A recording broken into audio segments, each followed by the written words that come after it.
Hello friends, welcome back to Aunt Debbie's Boutique. Today we're going to make our 5th jelly roll quilt, and this one is going to be quilt as you go. And this was just an idea that I got after looking at this one pattern, and I'd been wanting to demonstrate a quilt as you go one. So I'm adapting a pattern for this purpose. Now, I have never made a chevron quilt, and that's what we're doing today. And there were a few things that I didn't take into consideration and gave me some issues, but I figured them out, and I am going to save you from having the same issues I did. So this is called Ruby Star Cascade. It's by Moda Fabrics, and it is a free downloadable pattern. And it calls for 2 jelly rolls, one that's a print and one that's just a background color. Well, I thought there was too much background in this one, so I decided I wanted to use just 2 jelly rolls with prints in them. But when I got to looking close at the pattern, it only used 23 strips from each jelly roll, so that's only 46 total, and most jelly rolls have 40 in them. So I just decided I would cut some 6 more strips from some of my fabric stash that coordinated with it. And that's what I did. I found 3 more fabrics and cut 2 jelly roll strips of each of them and used those so I didn't have to use a second jelly roll. Okay, we are only going to be using this just to cut it out. And from then on, because this is not set up like a quilt as you go, from then on you'll have to pay attention to my instructions to be able to do it quilt as you go. And we all love quilt as you go quilts because when they're done, they're done. When you get the top done, it's done. And so that's what I really like about them. Now, the jelly roll I chose was a Moda print called Ladybird. And I had more than one of them, so I thought I was going to need 2 at first, but as it turns out, I only used the one. Okay, here's what all you're going to need. You're going to need a long ruler of some sort and your cutting mat and a blade. And I recommend, if you have a 6-inch wide ruler, that is going to come in real handy on this one. We're going to cut a template. I did not cut a template to begin with, and I cut some of mine too short. It just got real confusing, and I cut some too long. So we're going to use a template, and I will show you in a little bit how I cut that template out. Now, we're going to have sashing between all of our columns here because it's a quilt as you go quilt. So for the sashing, you're going to need 2 yards of fabric, and I'm also going to make my binding out of the same fabric, so you need an extra yard for that if you want to make it match. And I'm using the same sashing on the front and the back, so you can mix it up however you want. But it takes, these are each 72 inches long by 2 1/8 inches. Now, technically 2 inches should be wide enough, but that extra 1/8 of an inch just gives you a little bit of give for the folds and all that. So I recommend cutting them to 2 1/8. And you need 14 because we're going to need 1 between each of these, which is 7, and you also have them on the back. So you need 14 of these. Okay, here's our jelly roll strips cut up, and I'll show you how we do that. A marking pen is going to be a necessity for this. We also need 8 background strips, and I made these 8 inches wide by 72 inches long. Now, that would take 4 yards of fabric if you're doing them all the same color. I wanted to use something in my stash, so I used, here's a scrap of the other one. I used 4 of this and 4 of this one. So the cascades that are going one way are of this, and going the other way are of this fabric. You're also going to need 8 batting strips that are 7 inches wide by 72 inches. And I just used scraps. Actually, I'm going to piece this one together because it's in 2 pieces. But I have so many strips left over from quilts where the batting was too big, bigger than I needed. So I just used scraps for that. And of course, you'll need a blade and scissors, and this is going to be a necessity. This is a 505 temporary adhesive spray, and we're going to use that to hold everything in place. Now, a disclaimer here. My quilt's only going to have 6 panels, not the 8. Because I made one of them too long, one of them turned out too long of a strip, and one of them turned out too short. And I learned the value of having my seam allowances exactly the same on every panel, and also making sure the angle was always at a 45-degree angle. And I sewed the first panel at a friend's house when I was visiting. She's a sewing friend of mine, and we get together. She lives out of town now, so I went to visit her over Easter, and we get together and do sewing. And so I sewed the first panel on one of her sewing machines.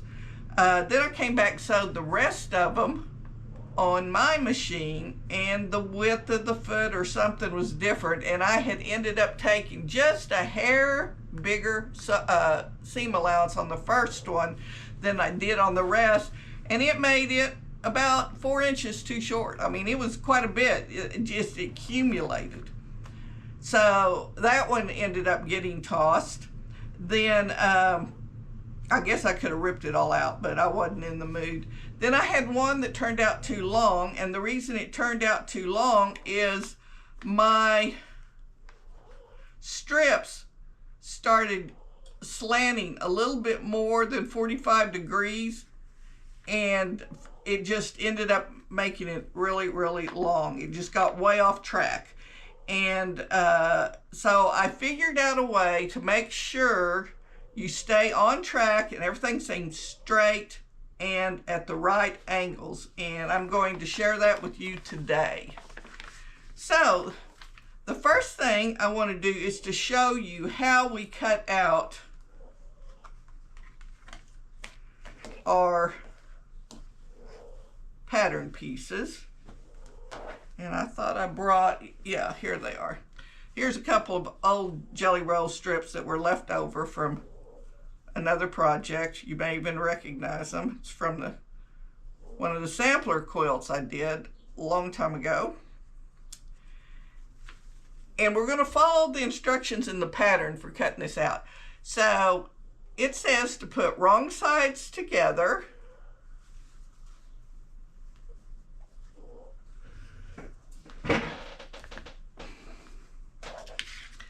And then here's my template. If I started over here at 0, this point here should be right at 11, and it is. When I tried cutting without a template, I was always getting a 1/2 inch. I've got a bunch of pieces that are too long. I think I've taken care of all the too short ones, but I just got too easily confused. So once I made this template, which I was at least halfway through cutting before I did that, life got so much simpler. So don't make my mistake. Make you a template from the start and use it to cut. Now I want to skip over my seam allowance here.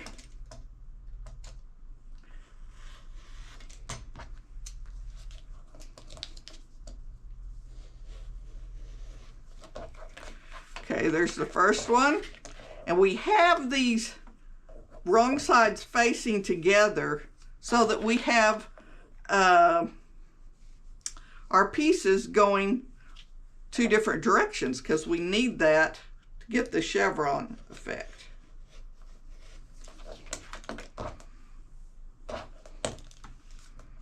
And you should get 4 out of each jelly roll strip.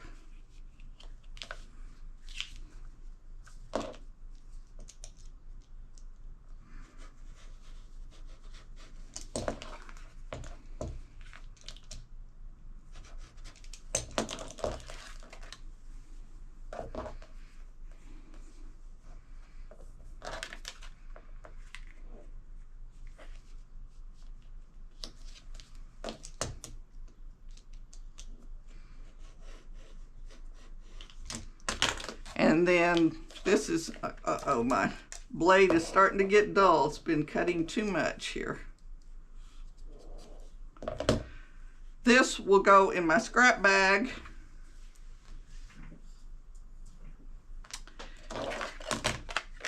For another project.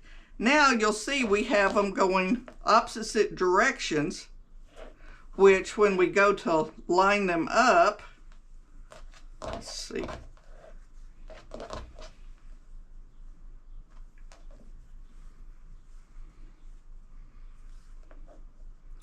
Now, of course, you're going to want more of a variety than this. But what I recommend is every jelly roll usually has at least 2 of the same print. I would use the same print on both sides before I cut them. That way you'd have, like in this instance, I'd have some blue ones going this way and some blue ones going that way, so that it's the fabrics are evenly distributed. Okay, the first thing I did then was sort all these. Of course, we're going to have a lot of different colors, but we're going to sort them into their orientation, which way they've been cut. And when you have all of them sorted, those 2 piles, then you need to sort each one of those into 4 piles. And because we got 4 out of every strip, you can evenly distribute your colors into all the different columns, so you don't have all the blue ones on one column. So I did that. There's 23 strips in each column, and I only had to use 2 of the same fabric and it was just a few pieces, like maybe 5 or 6 pieces that I had to use 2 of the same fabric, because I had that many different fabrics in my jelly roll. Now, some jelly rolls don't have that big an assortment, so I would recommend one that does. So you would sort both orientations into 4 piles, and you should have 23 in every pile, and that's something you need to count before you start every time. Ask me why I know that. Okay, let's take our first strip here, background strip. Not background, it's backing. It's going to be on the back. And then we're going to lay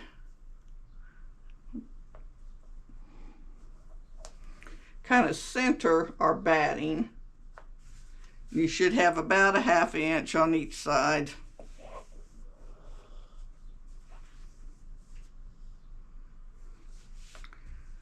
Okay, now here comes one of the important parts, and that is we want to got some fuzz on there. Hold that in place so it doesn't move. Use this sparingly.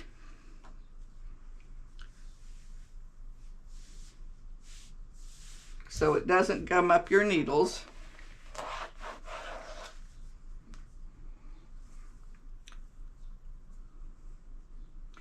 And you can spray it on either the fabric or the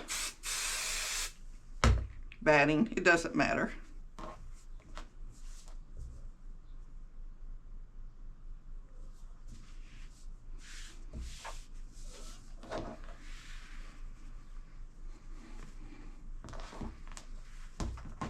Now I have this in 2 strips because I was using leftovers. Most of them were all in 1 piece, but I'm down to the last column here to put together. So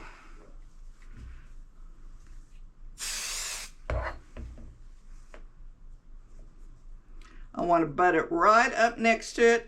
And you can sew that together if you want, zigzag it. I don't have zigzag on this particular machine, so I'm not doing that. And it is going to be crossed with 3 different seams, so it's not going to go anywhere.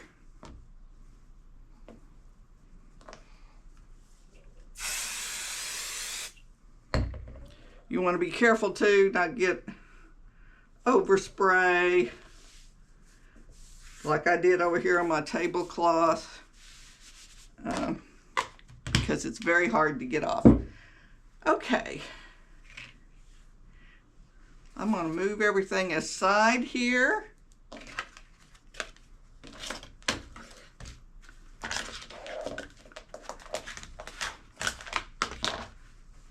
And what I'm going to do next is I am going to iron this from the back. Start kind of in the middle. And that will take out any of the wrinkles, and it will help just set the glue. Because even though this is a temporary spray, we want it to be permanent until such time we are through sewing everything. And you can see how it kind of wrinkles up a little bit.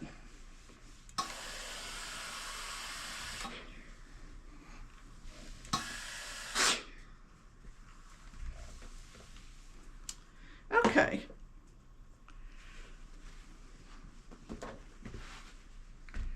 Now comes the real important part. This is what I figured out, how to keep all of our pieces at right angles and not deviating. I am going to come in 1 inch from the edge of my fabric, and I'm using a Sharpie just so you can see it real good. You can use any kind of marking pen, but I'm drawing a straight edge down here. This is going to be our guide.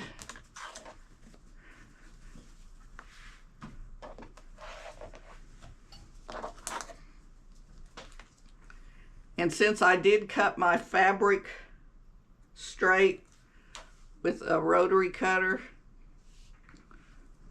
it's fine to use the edge of it as a guide.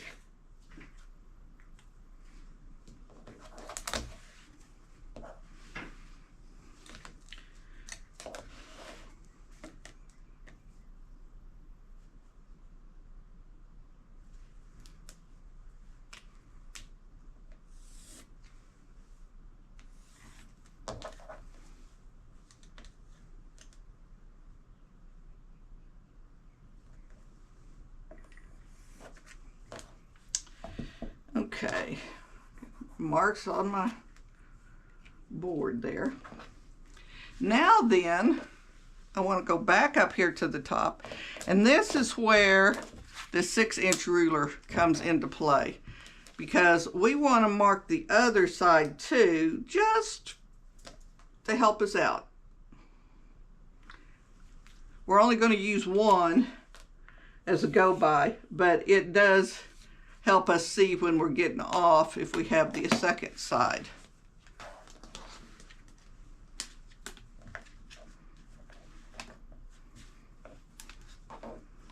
And basically, these are going to be the lines that we trim on when we're done. Now, they may be a hair to one side or the other, but our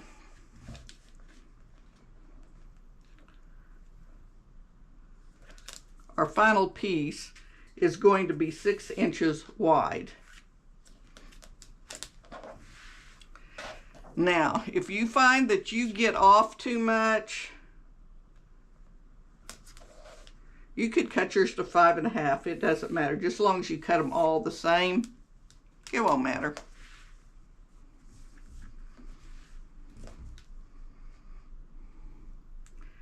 But I believe 6 is what the pattern intended. Even though it doesn't say how wide the strip is. It's a very, very, very basic pattern.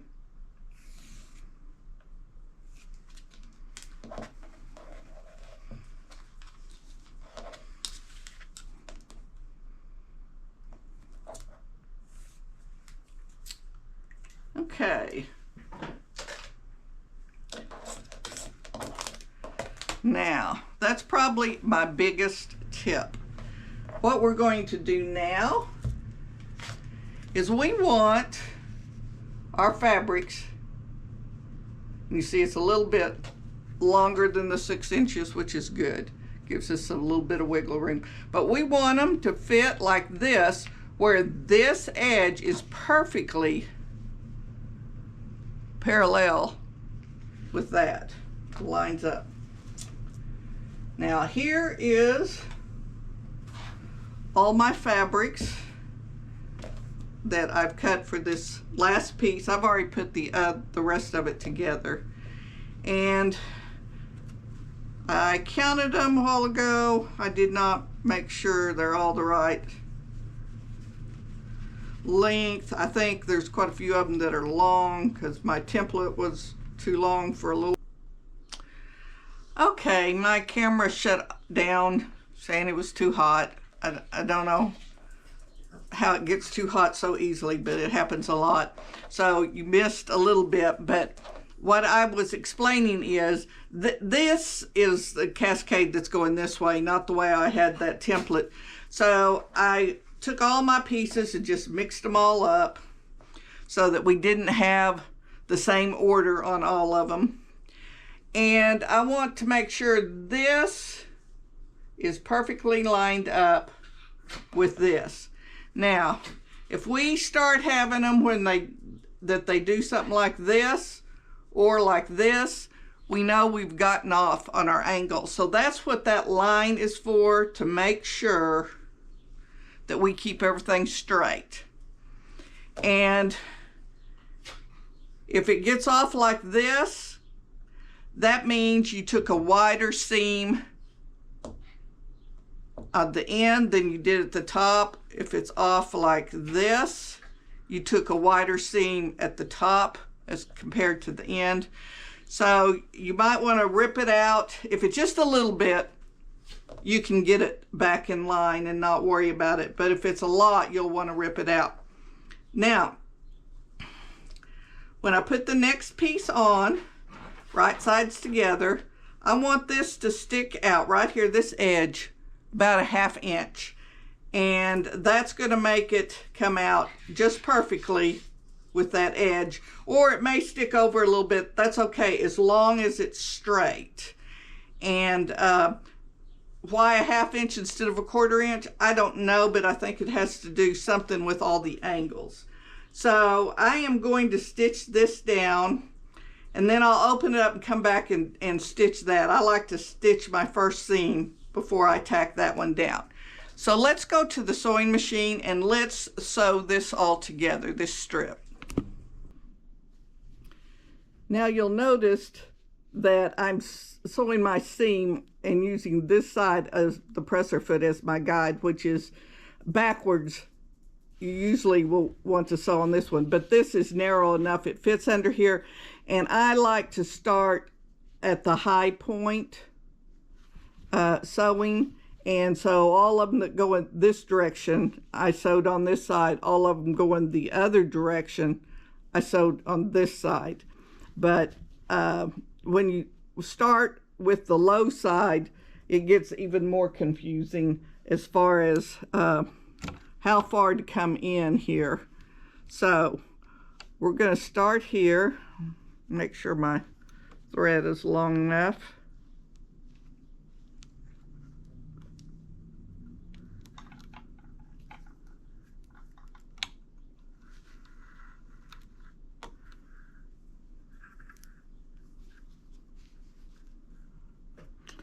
And I hope that's a good angle for you to watch this.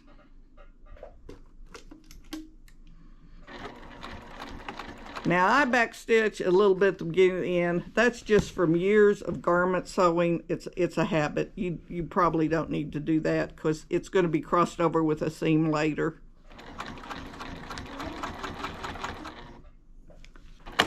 Excuse me, I'm going to have, I wasn't paying attention to my seam width. I was making too narrow a seam.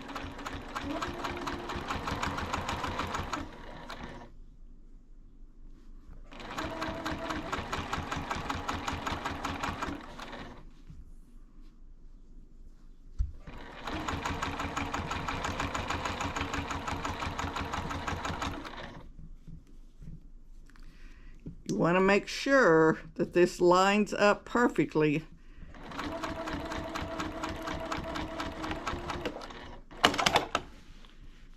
Okay. Now, here's where the OCD me would like to go to the iron. And I actually am just a little bit short here. I didn't pull it far enough, but that's okay. As long as it's less than a quarter inch or less, we're going to be putting a 1/2 inch seam over here. Okay, let's pin this down again. Well, before I do that, I want to stitch this side.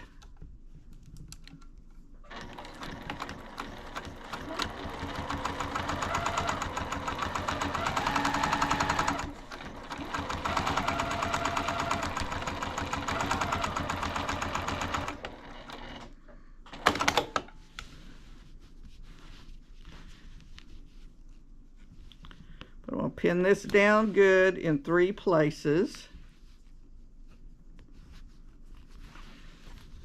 And I'm already seeing that that's not real parallel. So I have to tug it to make sure.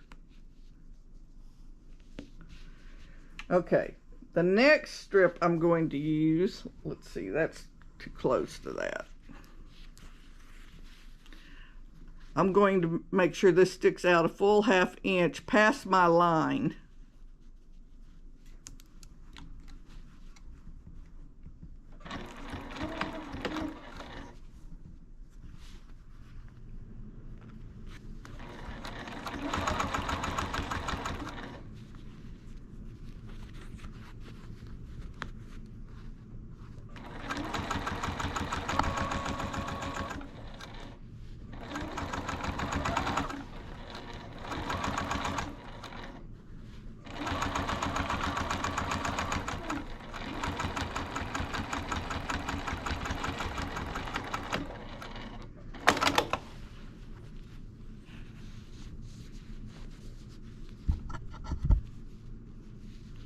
Okay, that's much better.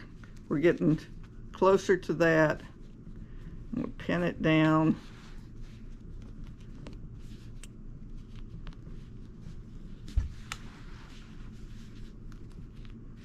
And you'll see over here I'm going way past the line. That's because some of mine were too long.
Okay, that's pretty perfect the way it lines up.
Again, that looks pretty good there.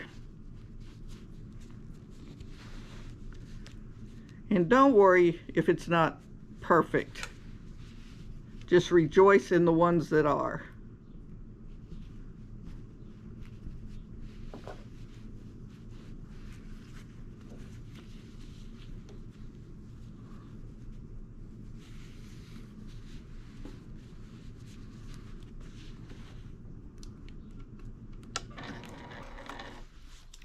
Okay, I'm going to sew just a few more for you, and then I'll finish it up off camera.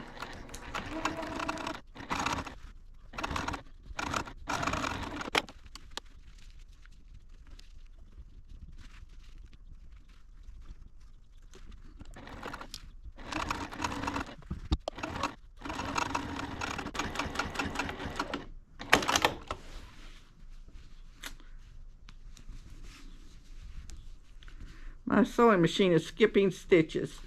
I am going to look into that and finish sewing. That's another pretty good one. Finish sewing the rest of these, and then I'll meet you over at the cutting table. Okay, the problem with my machine was I had the thread wrapped around my needle once before it went in, so I got that fixed. It worked fine. I completed this, and everything stayed nice and straight, better than a lot of them I've done, so I'm cautiously optimistic that this is going to fit with the rest of the quilt.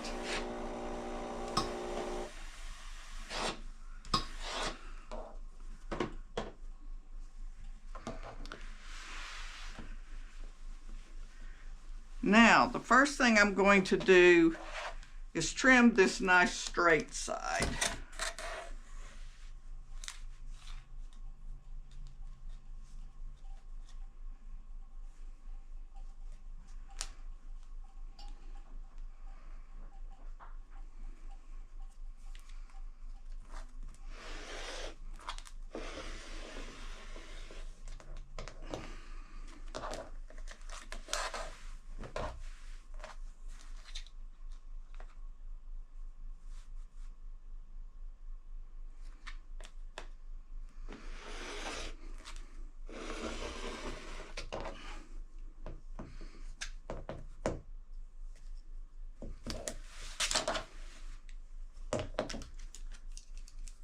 I just put a new blade in, so that's not the problem.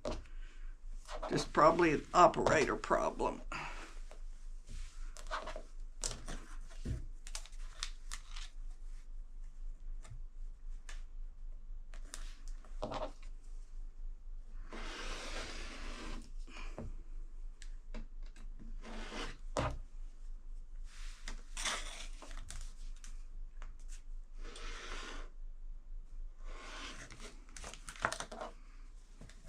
Now these points are going to be trimmed off later. We're going to square it up.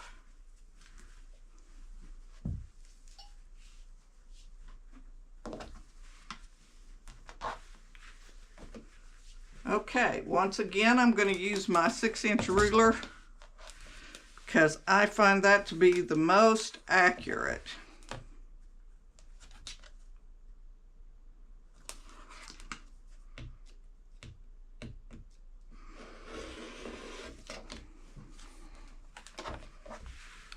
And you won't have that much to trim off. A lot of mine were too long.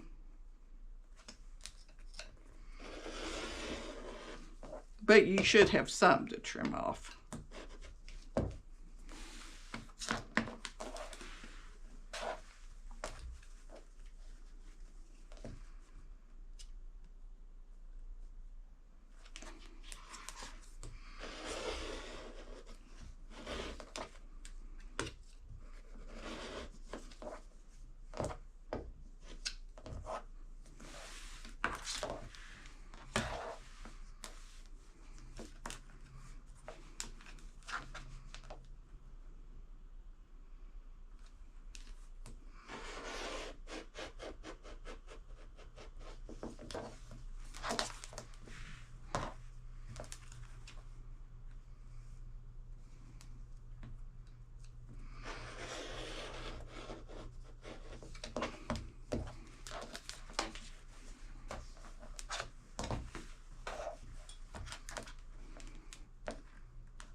Let's bring the rest of the quilt over here.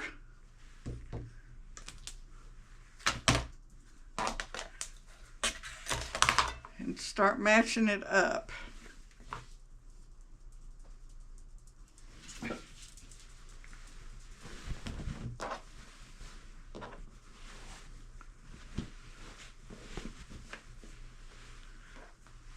And I'm not sure how much of that is in your viewing area, but as you can see, we have our sashing between the rows, and that's what makes us be able to that's how we put together the strips. They're on the back the same way. Okay. I think I'm going to put this one on this end, yeah.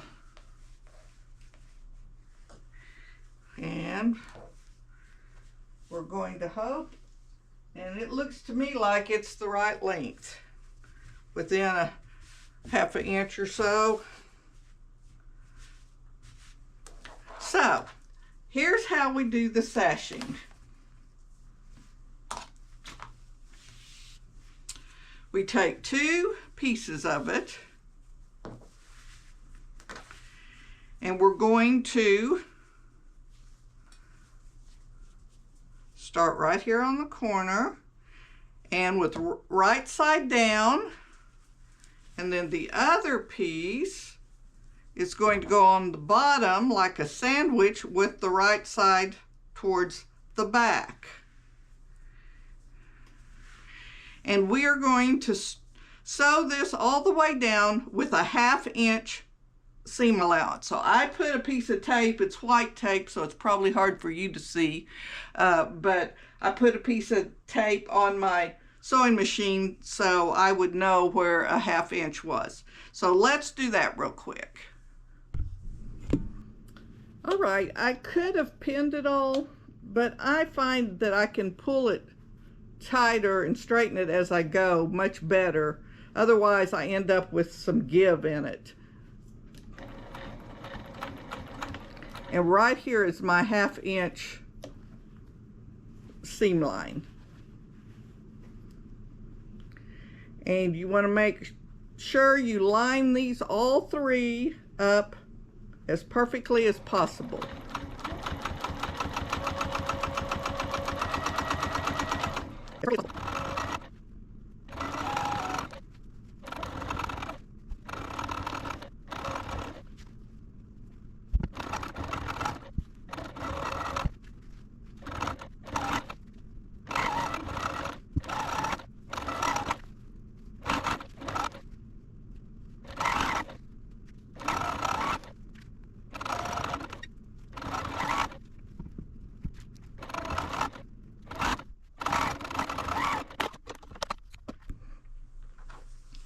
Now, the next thing I'm going to do is determine the halfway point from this point to this one and mark it. Just going to mark it with a pen. Same thing on this one.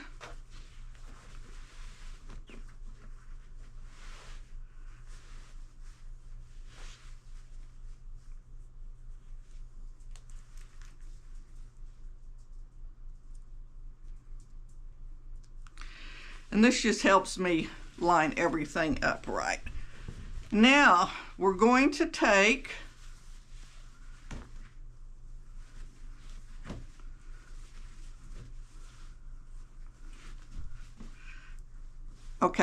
this is the top sashing.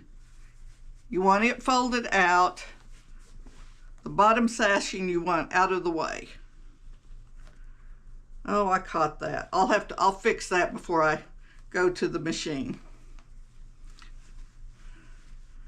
And we want to start these at exactly the same place as before.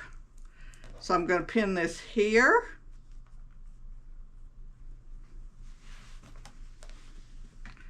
I'm going to match the center point.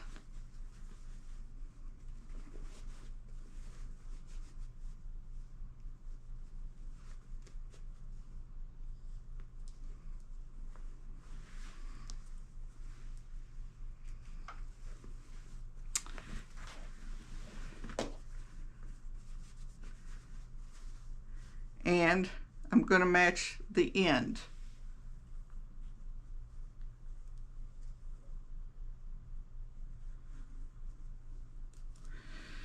Now I'm going to take it to the machine and stretch and squeeze. It's never just exactly right, but there's enough that give in it that it's going to match up just fine. And I'm going to sew this with a 1/2 inch. So I'll fix this and I'll show you how I sew the other side. So here is our new panel on top, and it's got a little sandwich made there with our sashing on both the top and the bottom, and I'm taking the top sashing and stitching this to the quilt. There is no bottom sashing this time.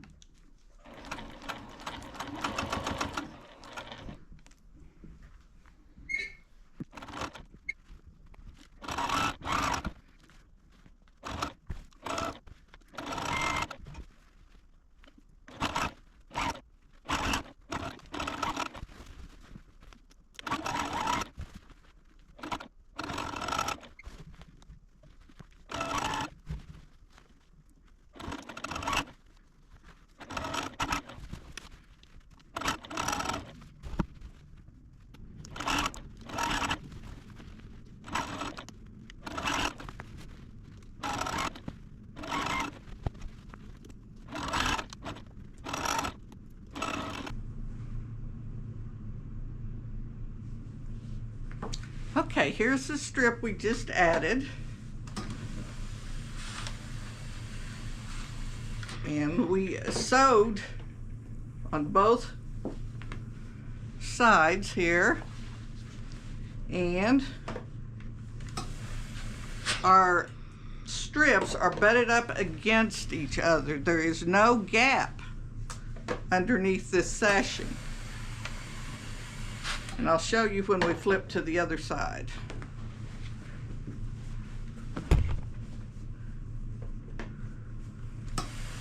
And it all seemed to match pretty good.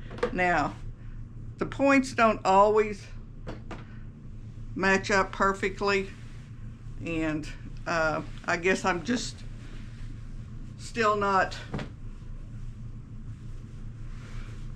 a perfectionist on that. I mean, I haven't mastered that, but I think they look good enough.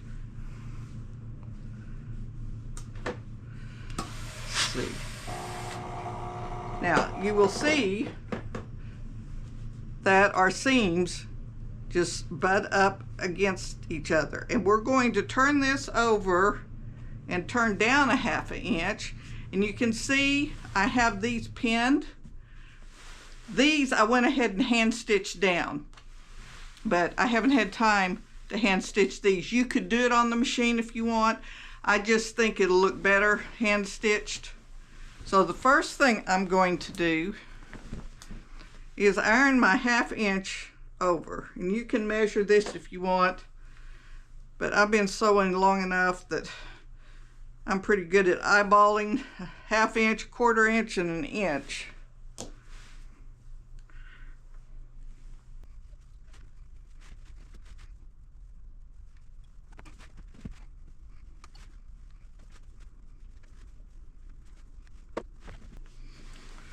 Okay. Now we should just be able to fold it over and pin it in place.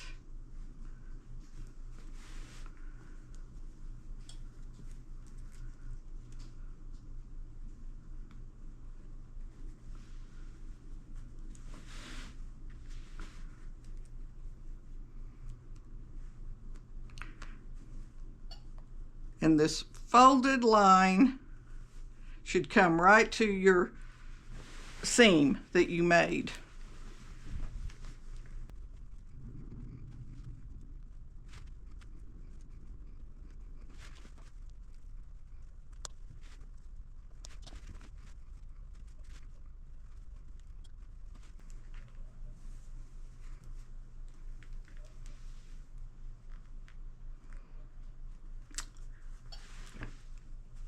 All right, we are almost done now. The next thing we need to do, oh, I'm sorry, I hit the camera again.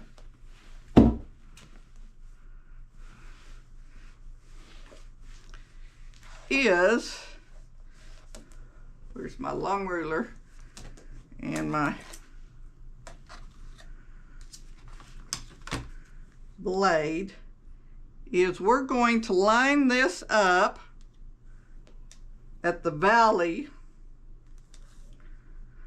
on all of these, and I hope I don't run into any pins that are on the back here. And I'm just going to square this up.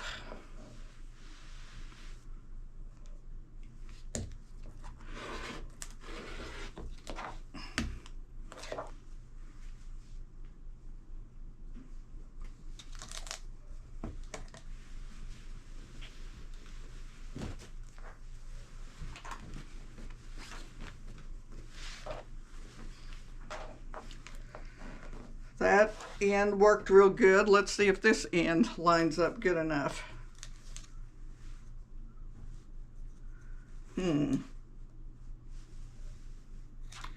Not as well.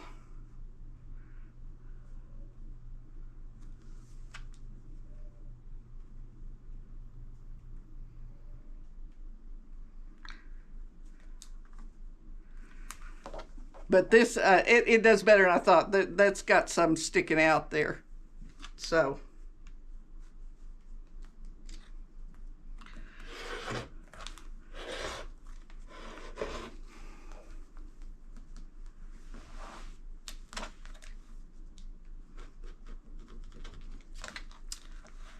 Hit a pin.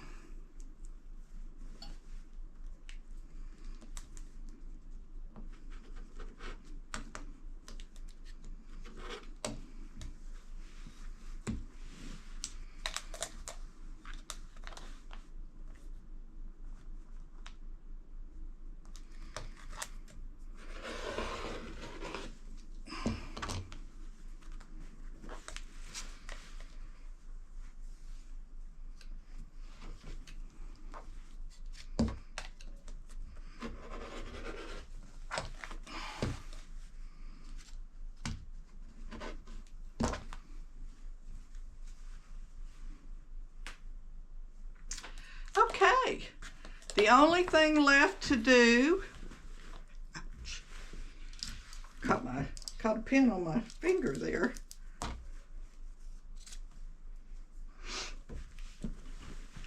is to bind our quilt. And of course, I need to stitch down the pieces on the back.